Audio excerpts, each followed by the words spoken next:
Inclinemos nuestros rostros para orar. Padre Celestial, te damos gracias por las múltiples bendiciones que has derramado sobre cada uno de nosotros. Te damos gracias por el privilegio de encontrarnos en este lugar para estudiar tu palabra. Pedimos la conducción de tu Espíritu Santo y te damos gracias por escuchar nuestra oración, pues te lo pedimos en el precioso nombre de tu Hijo, Cristo Jesús. Amén. Quiero extenderle un saludo muy cordial a todos los que han venido a la reunión hoy y también quiero saludar a todas las personas que están viendo en diferentes partes del mundo vía satélite. Estamos muy contentos que se hayan unido con nosotros para esta reunión especial. El título de nuestro tema hoy es Un árbol y un día. Y creo que a medida que estudiemos se van a dar cuenta por qué le he puesto ese título a un tema tan importante como el que vamos a estudiar el día de hoy. Cuando examinamos el relato de la creación, hay un hecho que salta de las páginas y es que Adán y Eva no vieron a Dios crear absolutamente nada. Cuando Dios creó todo lo que está en este mundo, Adán y Eva no estaban. Y es más, cuando Dios creó a Eva, durmió a Adán para que Adán no viera la creación de Eva. Es decir, Adán y Eva no tenían ninguna prueba absoluta de que Dios era el creador, porque no lo habían visto. Es decir, no tenían pruebas científicas ni tenían pruebas empíricas de que Dios era el creador. Tenían que creer que Dios era el creador sencillamente porque Él les dijo que era el creador. Ahora, para probar la fe de ellos en Él como creador, Dios colocó en el huerto una prueba. Es decir, como criaturas, ellos tenían que reconocer a Dios como creador y tenían que pasar la prueba. Y esa prueba fue un árbol que colocó Dios en el huerto. El propósito de ese árbol era probar la confianza de Adán y Eva en Dios como su creador. Es decir, si ellos comían, iban a estar indicando de que ellos no creían que Dios era su creador. Si ellos se abstenían de comer, entonces iban a demostrar que ellos aceptaban a Dios como su creador. Quiero que notemos lo que dice el libro de Génesis sobre ese árbol. Vamos a Génesis, el capítulo 2 y el versículo 16. Génesis, el capítulo 2 y el versículo 16. Y quiero que noten que aquí tenemos en Génesis 2:16 un mandato positivo, primero, con respecto al árbol. Dice allí en el versículo, vamos a leer el versículo 15 para el contexto. Dice, tomó pues Jehová Dios al hombre y le puso en el huerto de Edén para que lo labrara y lo guardase. Versículo 16. Y mandó Jehová Dios al hombre diciendo, de todo árbol del huerto, ¿qué? Comerás. Fíjense que Dios primero da un mandato positivo. Dice, todos los árboles del huerto son para tu uso diario, son para tu uso común, para tu uso personal.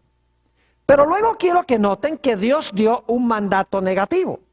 En el versículo 17 dice, mas del árbol de la ciencia del bien y del mal no comerás, porque el día que de él comieres, ciertamente morirás. Es decir, Dios le dijo a Adán y Eva, todos los árboles del huerto son para su uso diario, pero hay un árbol que me he reservado para mí. Podríamos decir que todos los árboles del huerto eran comunes, pero Dios apartó un árbol especial para él que el hombre no debía usar para sí mismo. Ahora, notemos a dónde se encontraba ese árbol. Vayan conmigo a Génesis, el capítulo 3, y vamos a leer los versículos 2 y 3. Viene la serpiente a la mujer, y quiero que noten lo que dice el versículo 2 y 3. Y la mujer respondió a la serpiente, del fruto de los árboles del huerto podemos comer, Pero del fruto del árbol, ahora escuchen bien, que está en medio del huerto, dijo Dios, no comeréis de él, ni le tocaréis para que no muráis. ¿A dónde se encontraba el árbol que probaba la fe de Adán y Eva en Dios como su creador? Quedaba, según la Biblia, en medio del huerto. Ahora yo quiero preguntar, ¿quién fue el que escogió el árbol del cual Adán y Eva no podían comer? ¿Será que Dios le dijo a Adán y Eva, miren, ustedes ven todos esos árboles en el huerto? Pues yo quiero que ustedes me dediquen uno. Escojan ustedes cuál árbol me van a dedicar y de cuál árbol no van a comer. ¿Así fue? Claro que no fue. ¿Quién escogió el árbol del cual no debían comer?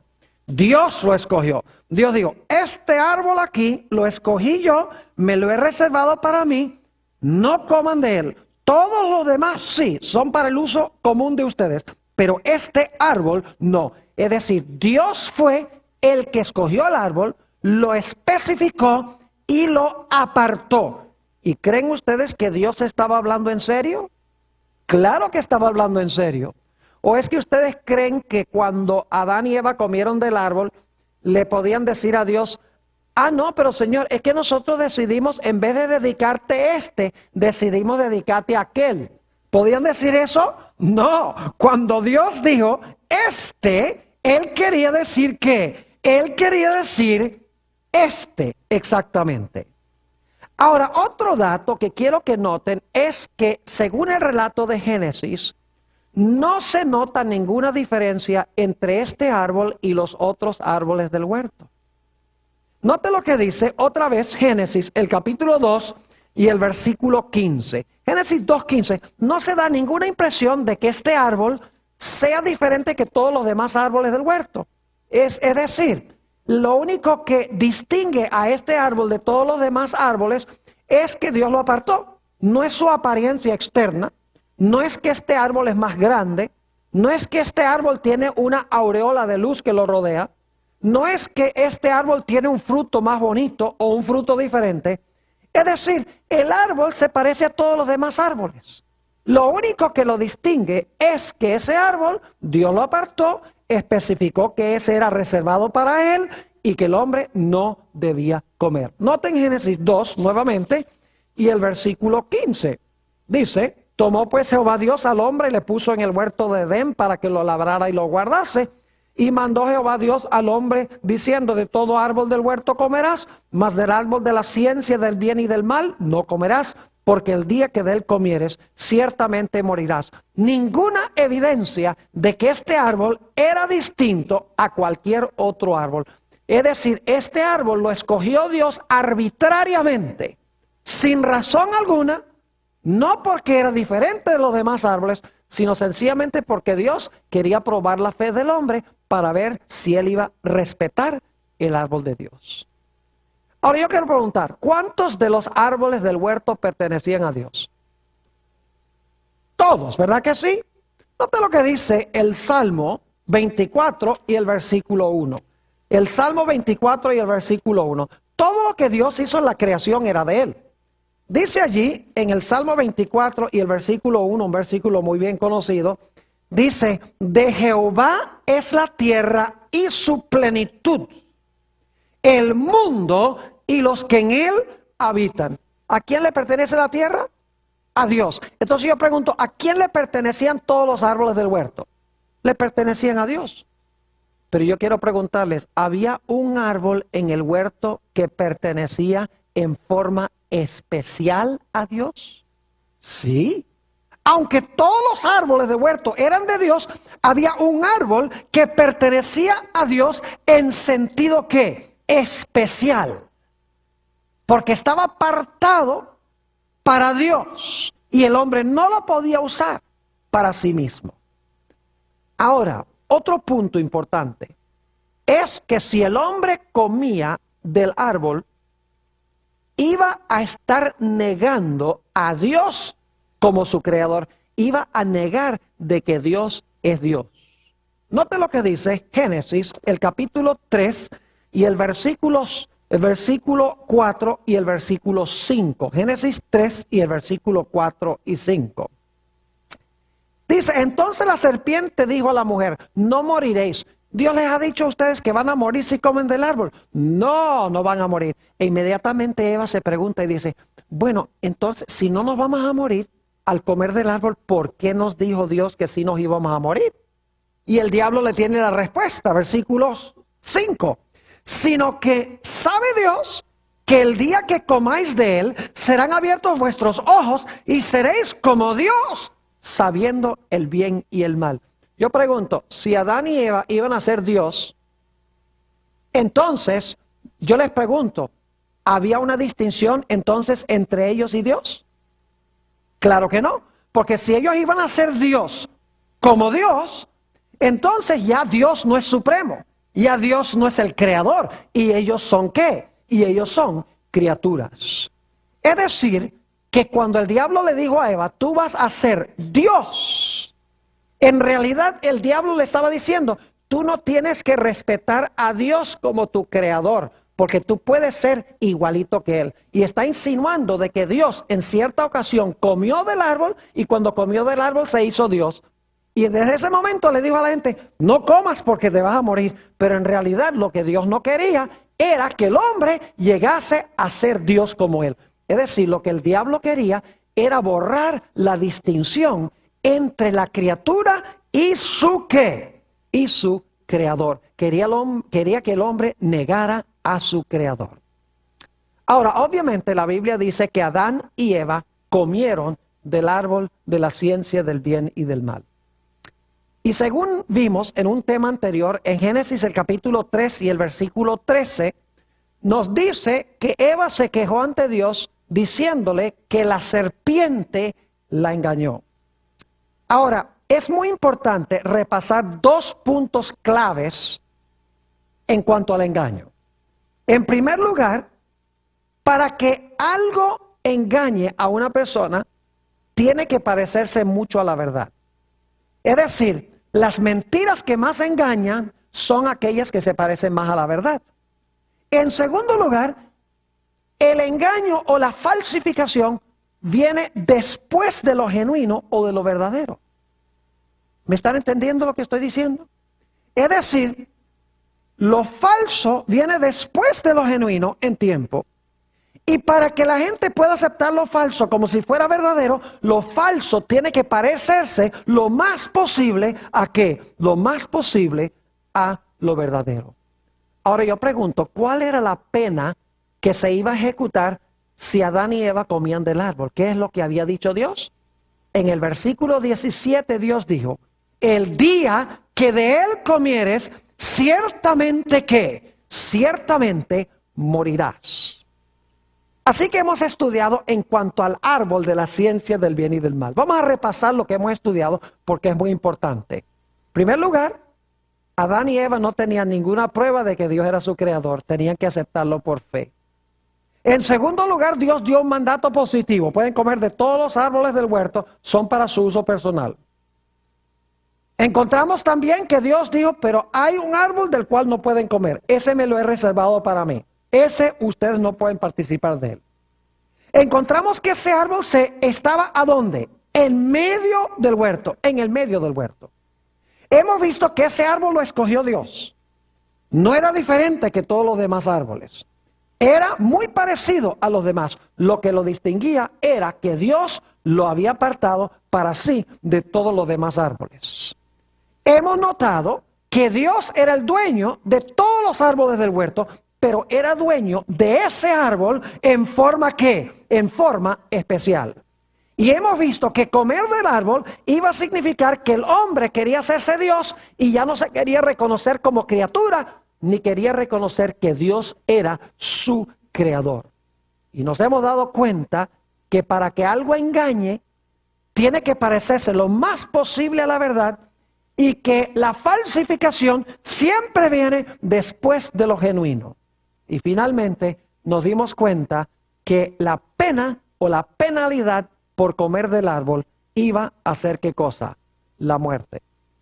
Ahora yo quiero preguntarles, vamos a hablar ahora del día. Ya hemos hablado del árbol, ahora vamos a hablar del día. Yo vi a algunos de ustedes sonriendo a medida que yo iba trazando esta primera parte del tema, porque yo creo que muchos de ustedes saben para dónde vamos nosotros con esto. Porque el día se parece al árbol en muchos sentidos. Ahora yo quiero preguntarles, ¿tenemos nosotros hoy alguna prueba de que Dios sea el creador? ¿Tenemos más pruebas hoy que lo que tenían Adán y Eva? ¿Sí? ¿Cuáles son? ¿Ustedes vieron la creación? ¿Ustedes vieron a Dios crear algo? No. Entonces, ¿tenemos alguna prueba nosotros hoy de que Dios fue el creador más que Adán y Eva? Claro que no. Porque nosotros no estuvimos allí. ¿Verdad que sí? Por eso dice, si van conmigo a Hebreos, el capítulo 11, Hebreos, el capítulo 11, se nos dice algo muy interesante en cuanto a la creación. Dice allí, en Hebreos 11 y el versículo 3, por la fe entendemos haber sido constituido el universo por la palabra de Dios, de modo que lo que se ve fue hecho de lo que no se veía. Pregunta, ¿todavía hoy tenemos que confiar por fe que Dios fue el creador? ¿Tenemos que aceptarlo porque Él lo dice en su palabra? Ahí dice en Hebreos 11 y el versículo 3 que sí. Ahora yo pregunto, ¿será que Dios hoy nos ha dado una prueba para ver si nosotros en realidad lo aceptamos a Él como creador? Vayan conmigo al libro de Éxodo, el capítulo 20. Éxodo, el capítulo 20, al cuarto mandamiento de la santa ley de Dios. Y vamos a empezar leyendo en el versículo 8. Éxodo 20 y el versículo 8. Dice, acuérdate del día de reposo para santificarlo. 6 días trabajarás y harás toda tu obra. Pregunta, ¿es ese un mandato positivo? Claro que sí. Dios dice, los 6 días de la semana son ¿para quién? Para ti, para tu uso personal, para que tú trabajes. 6 días son para tu uso común. Pero yo pregunto, ¿luego hay un mandato negativo? Claro que sí. Note lo que sigue diciendo allí en Éxodo el capítulo 20 y vamos a leer de nuevo el versículo 9. Dice, 6 días trabajarás y harás toda tu obra. Mas el séptimo día es reposo para Jehová tu Dios. No hagas en él obra alguna, tú, ni tu hijo, ni tu hija, ni tu siervo, ni tu criada, ni tu bestia, ni tu extranjero que está dentro de tus puertas. Pregunto, ¿es ese un mandato negativo? Claro que sí. Dios dice, 6 días son para tu uso personal, pero el séptimo día yo lo he apartado. No es para usarlo tú, sino lo he reservado ¿para quién? Lo he reservado para mí. Ahora yo pregunto, ¿a dónde se encuentra el cuarto mandamiento en la santa ley de Dios?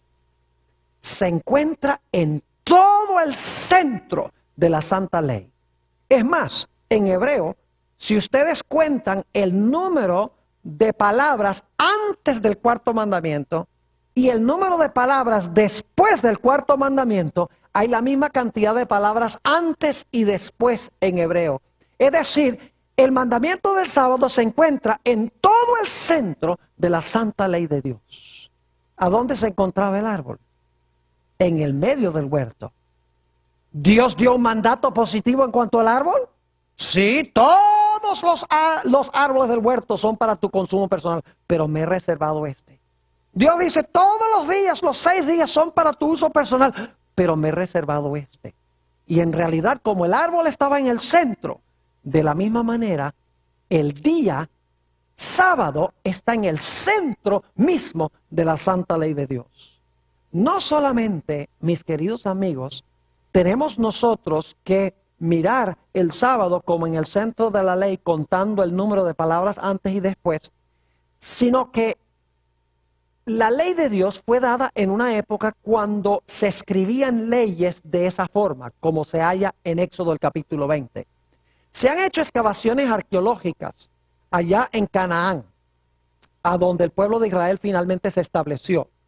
Y en esas excavaciones arqueológicas han descubierto tabletas, es decir, tablas de barro, inscritas con un idioma que se llama cuneiforme. Es un idioma muerto, que ya nadie lo habla, ya nadie lo escribe, pero los eruditos son capaces de descifrar lo que dice. Ahora, lo interesante es que esas tabletas que se han descubierto, y son muchas, en realidad son un pacto entre un rey grande y un rey menor. Es decir, lo que está escrito en la tabla es un convenio o un pacto entre un gran rey y un rey que es súbdito. Lo interesante es que estas tabletas están escritas por ambos lados. Es decir, lo mismo que está escrito al frente, está escrito también atrás, de nuevo. Es decir, se escribe el mismo material 2 veces sobre la tableta. Y es interesante notar, si ustedes miran la parte de adelante de la tableta, van a descubrir que en todo el centro, cuando la tabla estaba suave, porque la tabla es de barro, cuando estaba suave, el que estaba haciendo el pacto tomó su sello, el sello de su reino, y lo imprimió en el barro mojado, y el sello quedó en todo el centro de la tableta.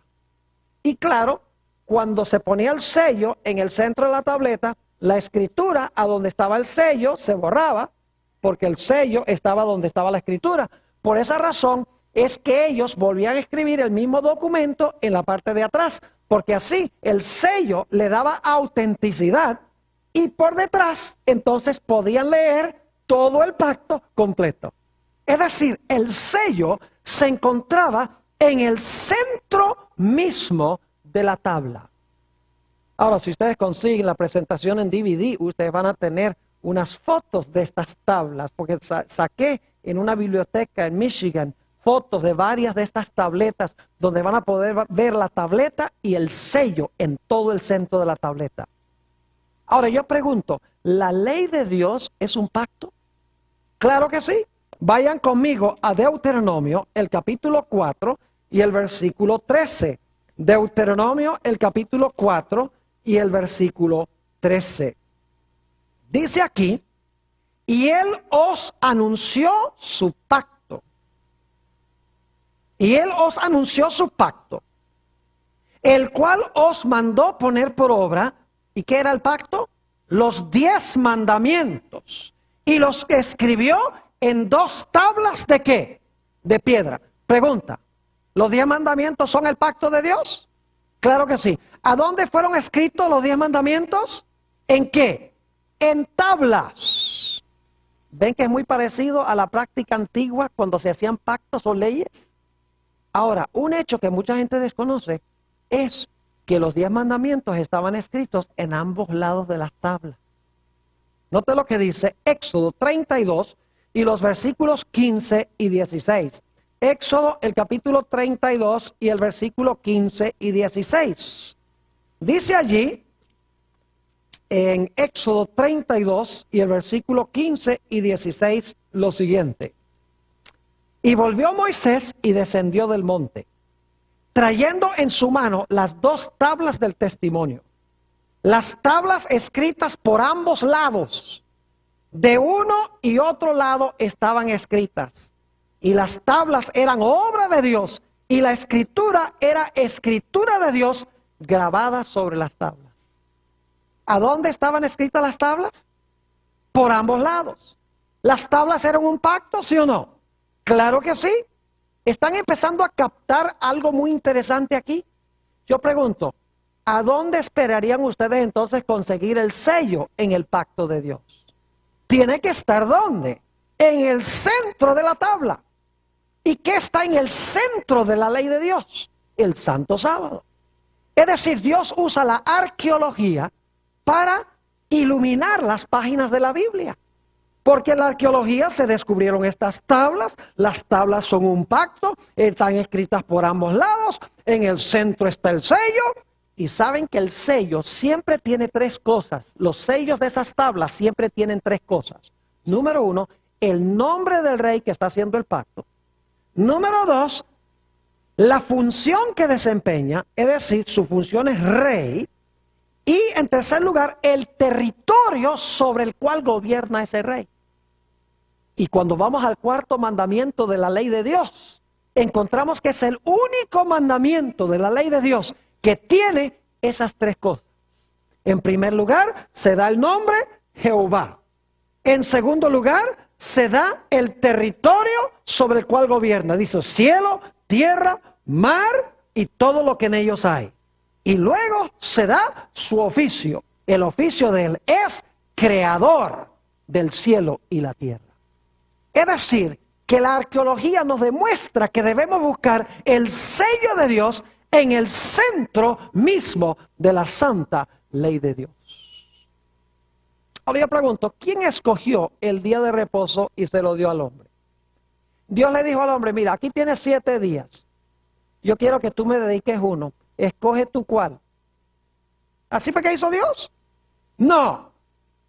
¿Especificó Dios cuál día? ¿Cuál dijo que era? El séptimo. No dice, mira, ahí hay 7, escoge y dedícame uno. Uno de los 7. No. Él escogió el día.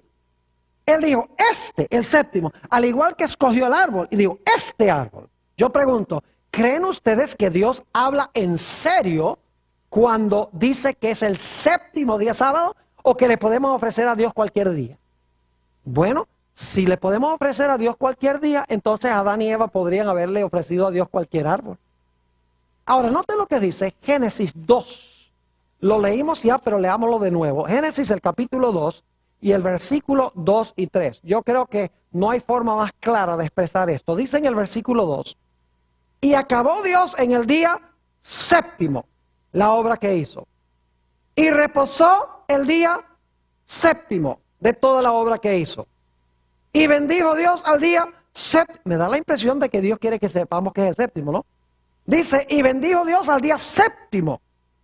Y lo santificó, porque en él reposó de toda la obra que había hecho en la creación. Lo santificó significa que lo separó como un día especial, como un día santo. Ahora yo pregunto, ¿el sábado se parece externamente a todos los días? ¿Cuántas horas tiene el sábado? ¿Y el lunes? ¿Y el miércoles? ¿Y el viernes? ¿Todos tienen 24 horas? Claro que sí. Entonces el sábado es igualito que los demás días porque tiene la misma cantidad de horas. Yo pregunto, ¿el sol se levanta y se oculta el sábado como todos los demás días? Claro que sí. ¿Usted se levanta y se acuesta el sábado como todos los demás días? Claro que sí. ¿El sábado es un número en el calendario como cualquier otro día? Claro que sí. Entonces el sábado es igualito a todos los demás días. Sí y no. Yo pregunto, ¿el árbol de la ciencia del bien y el mal se parecía a todos los demás árboles? Claro que sí. ¿Qué era lo que lo distinguía? El hecho de que Dios lo apartó. El sábado se parece a todos los demás días. ¿Pero qué lo distingue de los demás días? El hecho de que Dios, ¿qué? De que Dios lo apartó como un día especial, como un día santo. Ahora yo pregunto, ¿cuántos de los días son de Dios? ¿Cuántos? Porque ustedes escuchan gente que dice, yo creo que todos los días son de Dios. ¿Han oído eso alguna vez? Y ¿saben que lo que yo les digo? Le digo, aleluya, amén. Todos los días son de Dios, pero no todos los días son santos. Todos los días son de Dios porque Dios los hizo. Pero hay un día que Dios apartó como especialmente santo. Al igual que todos los árboles del huerto se parecían. Y Dios apartó uno de los demás. De la misma manera, todos los días se parecen, pero Dios apartó un día como especial. Es decir, todos los días son de Dios, pero solo uno de los días es santo. Al igual que todo el dinero es de Dios, pero el diezmo es santo. Todos los edificios son de Dios, pero el templo es santo. Es decir, todo lo que hay en el mundo fue hecho por Dios, pertenece a Dios, pero hay un día especial que Él apartó. Ahora yo pregunto, ¿cuál es el propósito del sábado? ¿Recuerdan que el propósito del árbol era probar la fe de Adán y Eva para ver si ellos aceptaban a Dios como el único verdadero Dios y el creador de ellos? Ahora vamos a ver si el sábado es lo mismo. Vayan conmigo otra vez a Éxodo, el capítulo 20, y vamos a leer el versículo 11, la conclusión del mandamiento del sábado. Da la razón por la cual Dios nos mandó a guardar el sábado. Dice allí en el versículo 11, porque en 6 días hizo Jehová los cielos y la tierra, el mar y todas las cosas que en ellos hay, y reposó en el 7º día. Por tanto Jehová bendijo el día de reposo y lo santificó. ¿Por qué es que Dios mandó que guardáramos el sábado? Para que nosotros reconozcamos que Él es el creador del cielo, la tierra y todas las cosas que en ellos hay, y que nosotros somos sus criaturas, que Él es el gran Dios y que nosotros somos su creación. Yo pregunto, ¿era ese el mismo propósito del árbol de la ciencia del bien y del mal al comienzo? Claro que sí.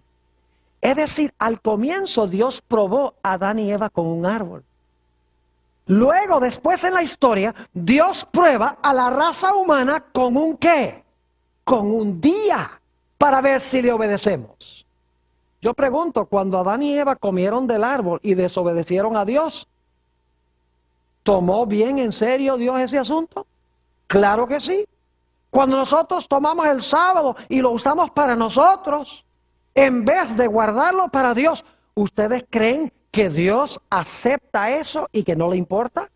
Claro que le importa. Le importa tanto que usemos el día que pertenece a Él, como usar el árbol que al principio le pertenecía a Él también. El sábado distingue al creador de sus criaturas. El sábado identifica al verdadero Dios creador. Note lo que dice en el libro de Ezequiel, el capítulo 20 y el versículo 20. Ezequiel, el capítulo 20 y el versículo 20. Aquí se nos está hablando en cuanto al día de reposo y su propósito. Dice aquí, y santificad mis días de reposo, y sean por señal entre mí y vosotros. ¿Y con qué fin? Para que sepáis que yo soy ¿qué? Para que sepáis que yo soy Jehová vuestro Dios. ¿Cuál es el propósito del sábado? Distinguir entre el Creador y sus criaturas, y para que sus criaturas lo reconozcan a Él como el único Dios verdadero. Ustedes recuerdan que estudiamos un tema anteriormente donde hablamos de la rebelión de Lucifer. ¿Ustedes recuerdan que leímos de Isaías el capítulo 14 y el versículo 14? Tal vez sería buena idea regresar allá otra vez y leer en cuanto a la rebelión de Lucifer. ¿Ustedes recuerdan que Lucifer dijo, ascenderé a las alturas, junto al solio de Dios ensalzaré mi trono, y yo me sentaré a los lados del norte y seré semejante a ¿quién? Y seré semejante al Altísimo. Es decir, Satanás no quería ser criatura, él quería ocupar el lugar de ¿quién? El lugar de Dios. Entonces yo pregunto, ¿ustedes creen que el diablo va a querer que conservemos el sábado? No, porque ¿qué hace el sábado? El sábado identifica al verdadero Dios ¿qué? Al verdadero Dios creador. Por lo tanto, ¿ustedes creen que el diablo va a odiar el sábado? Claro que sí. Porque cuando la gente guarda el sábado, le están rindiendo homenaje ¿a quién? Al único Dios verdadero, a su Dios creador. Y el diablo quiere es que la gente le rinda homenaje ¿a quién? A Él. Así que Él no puede quedarse con el sábado. Él tiene que buscar una forma de cambiar el día, de hacer un día de reposo Él, para que al guardar la gente el día de reposo de Él, le esté rindiendo homenaje a Él en vez de rendirle homenaje a Dios. ¿Están entendiendo lo que estoy diciendo? Ahora, ustedes recuerdan que hablamos de la falsificación, ¿verdad? Yo pregunto, ¿el sábado es un día de reposo? Sí. ¿Y los cristianos dicen que el domingo también? Claro que sí. Ahora yo pregunto, ¿cuál de los dos es el genuino día de reposo? Porque ustedes ven y se ven igualitos. ¿Verdad que sí? La pregunta clave es, ¿cuál de los dos es el verdadero? La respuesta es muy sencilla. Usted tiene que buscar cuál fue el genuino primero, porque la falsificación viene después. Yo pregunto, ¿cuál fue el día genuino de reposo que hizo Dios al mismo comienzo? El sábado. Lo dice en Génesis. ¿Creen ustedes que más adelante en la historia Satanás va a implementar una falsificación? Claro que sí. Y yo pregunto, ¿cuál debe ser el día falso de reposo? Tiene que ser el domingo. Porque el domingo viene después. Y se parece mucho al sábado. La gente va a la iglesia, la gente profesa rendirle homenaje a Dios. Es un día de 24 horas. Parecen honrar a Cristo porque resucitó ese día. Es decir, parece ser un día muy religioso.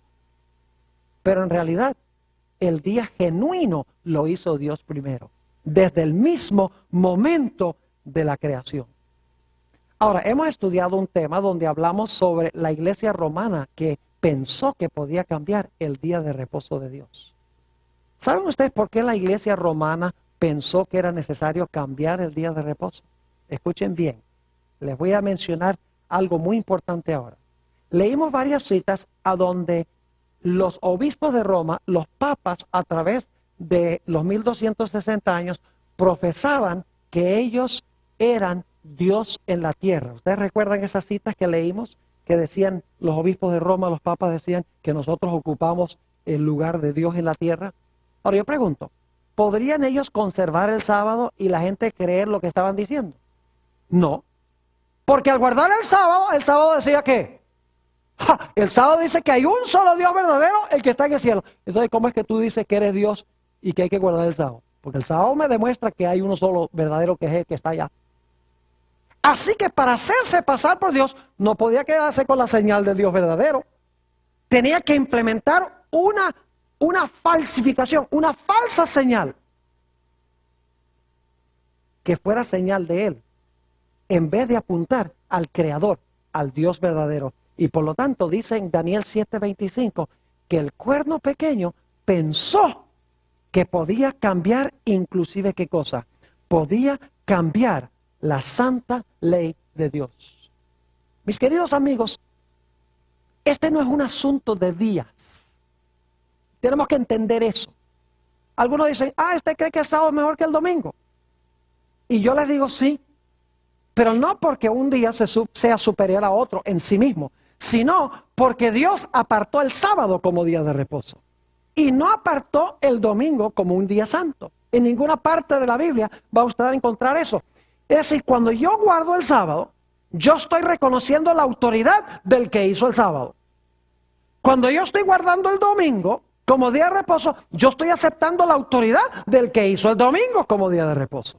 Y escuchen bien, la observancia del domingo, y muchos posiblemente hacen esto ignorantemente, la observancia del domingo es idolatría. Y usted dice, pastor, ¿cómo dice usted eso? Entonces hay mucha gente que está practicando idolatría sin saberlo. La respuesta es que sí. Por eso Dios los manda a salir de Babilonia. Déjame explicarles lo que quiero decir.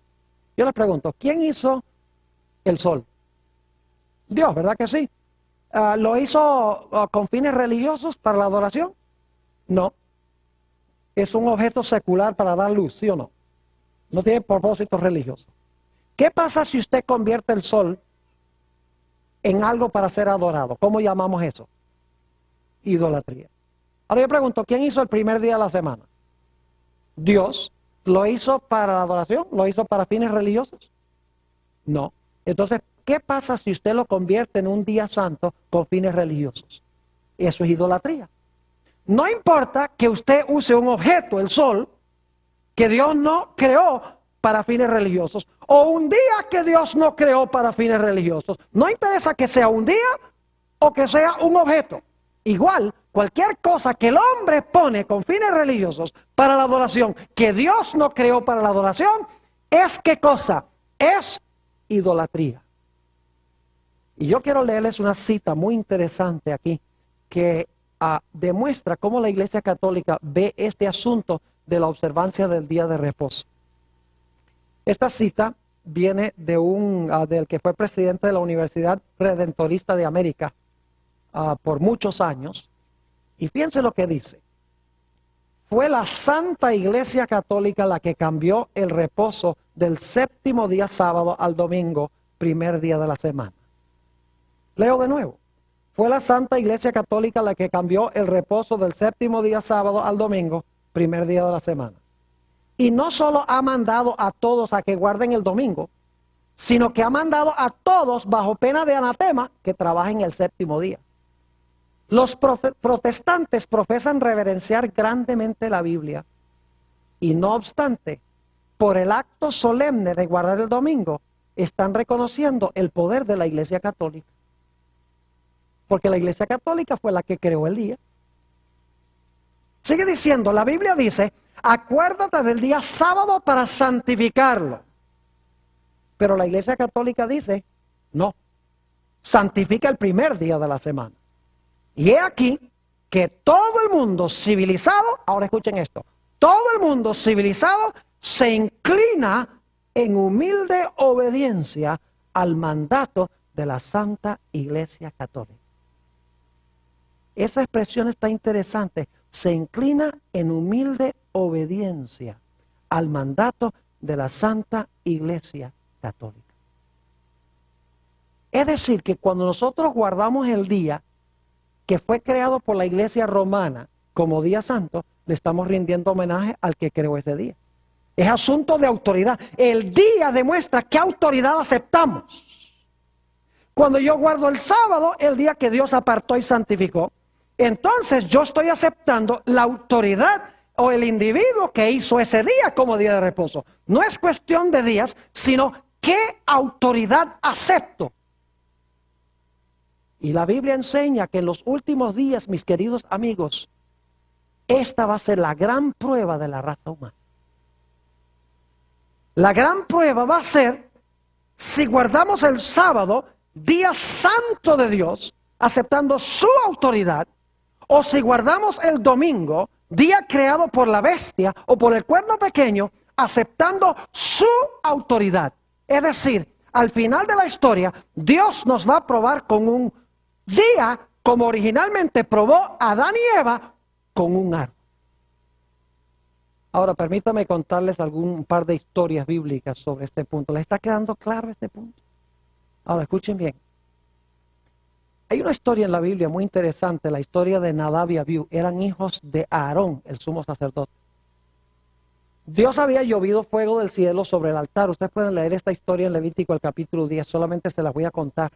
Dios había llovido sobre el altar fuego. Y le había dicho a los sacerdotes, cuando ustedes entren al santuario o al templo con fuego, asegúrense de que lleven fuego de ese altar. Porque ese fuego santo, ese lo lloví yo del cielo, ese fuego santo. No me lleven otro fuego. No me lleven el fuego con que cocinan. No me lleven cualquier otro fuego. No me prendan un fósforo, aunque probablemente no había fósforos en ese tiempo. No vayan con una vela. Porque el fuego que yo vi hoy es santo. Presénteme fuego santo.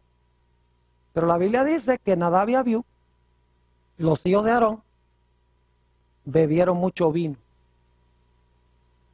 Lo encuentran ahí en Levítico 10. Y por lo tanto dice allí que no pudieron distinguir entre lo santo y lo común. Y por lo tanto dice que fueron y buscaron fuego extraño. Eso significa que buscaron fuego común y corriente. El fuego de todos los días. Es decir, como todos los árboles del huerto eran para consumo general. Como todos los 6 días de trabajo son para uso personal. ¿Ve? El árbol era santo, el día era santo y el fuego era santo. Porque Dios lo había apartado. Así que bajo la influencia del vino, dice que ellos metieron en el santuario fuego extraño. Le presentaron a Dios fuego común como si fuera santo.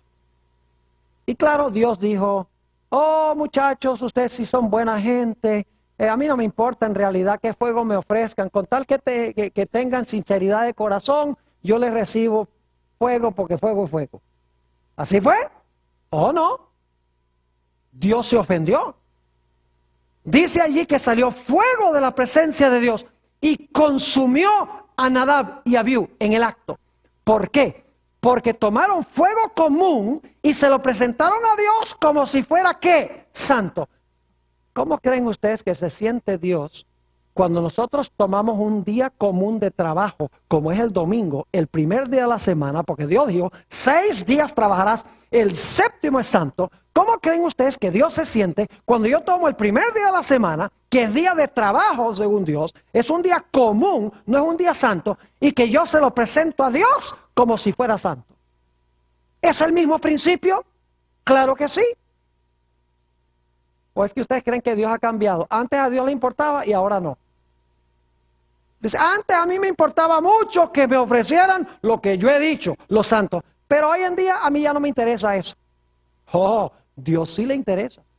Mire, si Dios acepta un día común de trabajo como santo, cuando no ha sido santificado, entonces Dios va a tener que pedirle perdón a Nadab y a Abiú.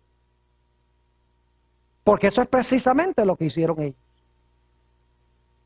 Hay otra historia en la Biblia, donde se nos dice que Belsasar, y esto se encuentra en Daniel, el capítulo 5, el rey Belsasar, rey de Babilonia, quien sabía toda la historia de Babilonia, cómo Dios había obrado en la vida de Nabucodonosor, su abuelo, cómo Nabucodonosor se había vuelto loco por 7 años, Dios lo volvió vegetariano porque le tocó salir a comer hierba, como un animal. Y él sabía que era por la soberbia de Nabucodonosor. Y ahora dice ahí en Daniel 5, los primeros versículos del capítulo, que Belsasar y los que invitó al banquete empezaron a beber vino. Y después de beber vino se entorpeció su mente. Y dice que Belsasar mandó a traer los vasos sagrados que se usaban en el templo de Jerusalén, que Nabucodonosor había traído de Jerusalén cuando había traído cautivo a Daniel y a sus compañeros. Y dice que mandó a traer esos vasos que eran santos para usarlos en el banquete, para echarles vino común y corriente. Es decir, no usarlos con fines santos, sino usarlos con fines comunes. ¿A Dios le importó? Joya, le importó bastante. Porque cuando pasó eso, dice que apareció un dedo en la pared, escribiendo, que decía, tu reino ha sido pesado en balanza y ha sido hallado falto. Tu reino va a ser entregado a los medos y a los persas. Porque bajo la influencia del vino, le ofreció en el banquete los vasos santos y los trató como si fueran comunes. Ahora, ¿por qué traigo a colación esta historia? Sencillamente porque Dios no acepta que nosotros le ofrezcamos un día común, como el domingo, como si fuera santo. Y Dios tampoco acepta que nosotros tomemos su día santo y lo tratemos de una forma común. Es decir, estas dos historias ilustran los dos lados de la moneda. Tomar el domingo y ofrecérselo a Dios como si fuera santo.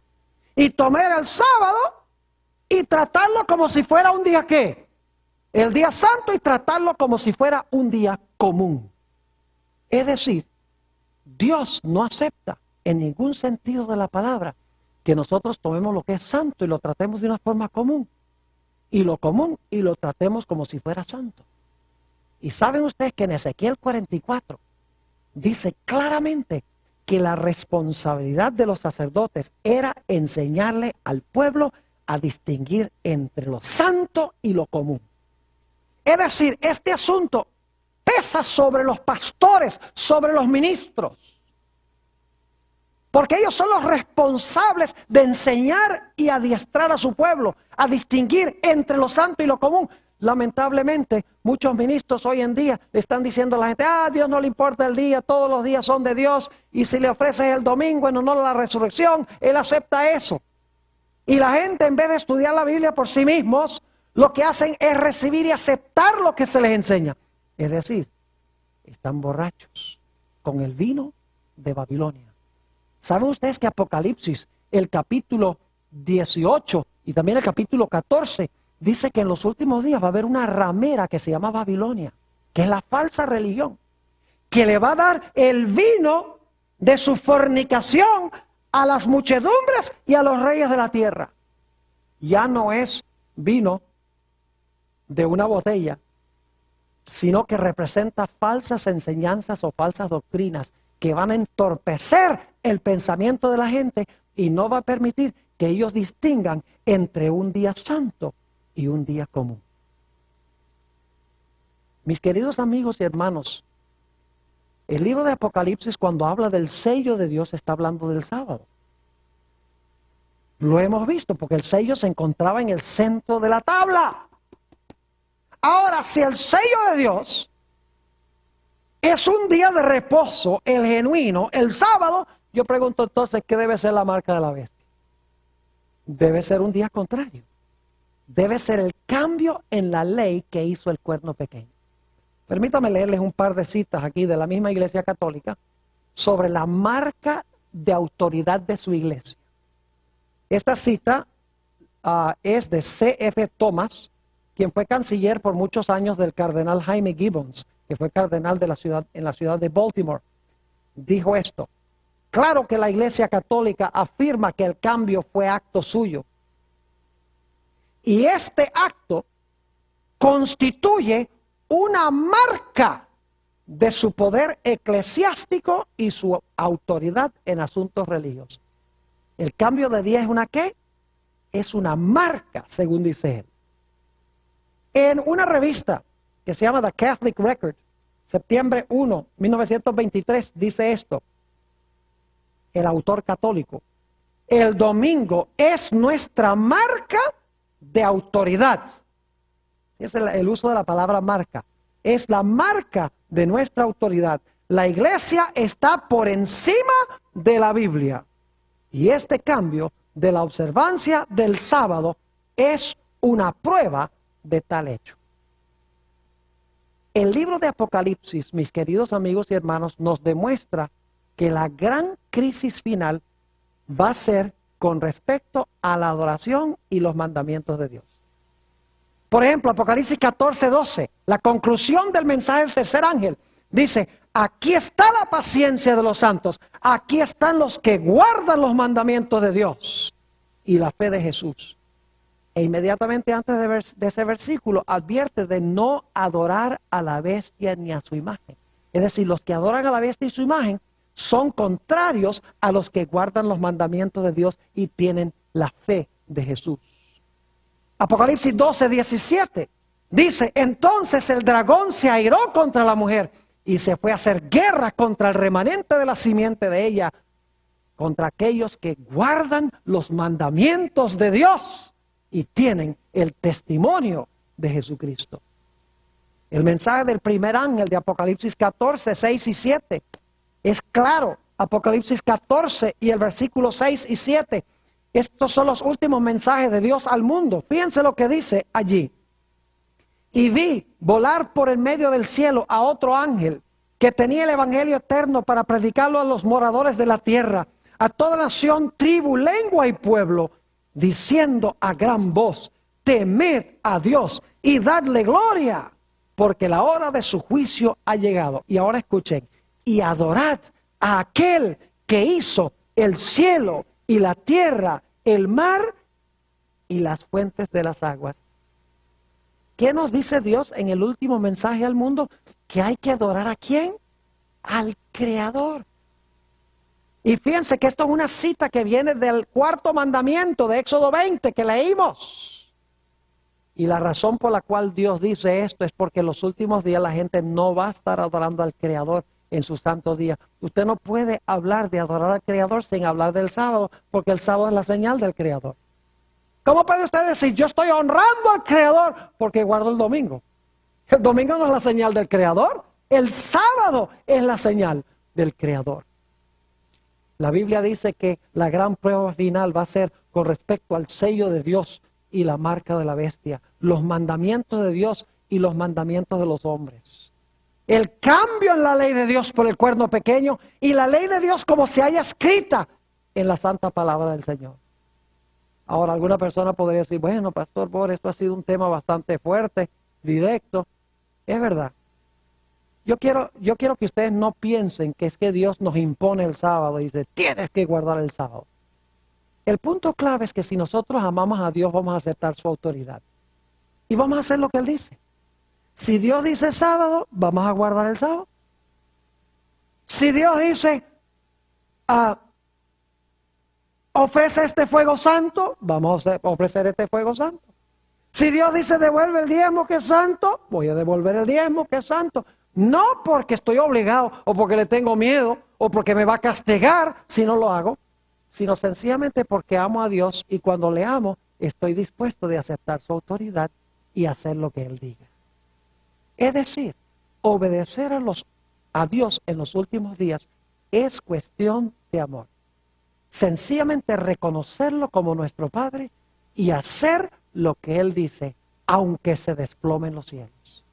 Aun cuando venga la prueba, se imponga la marca de la bestia y no se pueda comprar ni vender, y se dé un decreto de muerte contra aquellos que tengan el sello de Dios y rehúsen la marca de la bestia, el pueblo de Dios va a decir, yo no me doblego, prefiero no comprar ni vender, prefiero morir. No por el sábado, sino porque el sábado es señal de que yo acepto la autoridad del Creador de los cielos y de la tierra. Ojalá nosotros estemos dispuestos de escuchar a Dios y de aceptar su autoridad.